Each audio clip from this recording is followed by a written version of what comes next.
My Green Terror. My name's Frank, and today I'm going to show you how to make char cloth. It's a real simple method and it works really well, and it's something that's really useful when you're in a survival situation for starting fire. So let's get down to the few things that you need. First of all, you'll need a small tin. In America you can get the Altoids tin. I've just made do with whatever I have. It's a small square tin, and what I've done is I've drilled two small holes in the lid. The holes I used, the size drill I used was a 2mm drill bit to drill these two holes. Okay, that's the first thing that we need.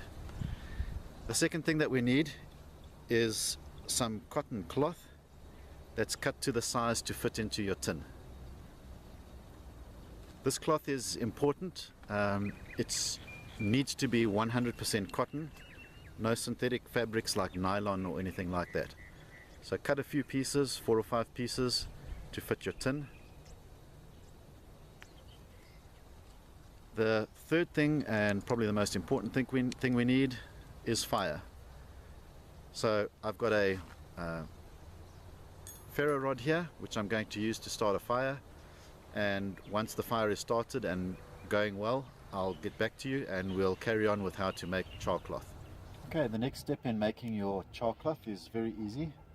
You take your tin and you take your cloth that you've cut to the right size and you place it inside the tin. Don't make the tin too full. There needs to be a little bit of space in there.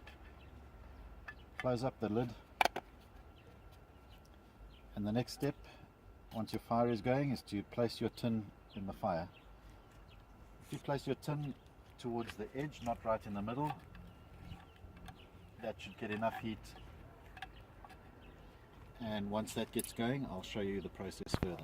Okay, when your tin is in the fire you'll see little flames coming out of the holes at the top of the lid.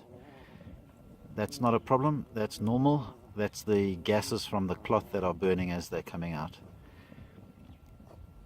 The little flames will eventually stop and just smoke will come out, and when the smoke stops coming out, that's when you know your char cloth is ready. But we'll get to that point shortly. Once there's no longer smoke coming out of the tin and no flames as well, you can remove the tin from the fire and set it aside to cool.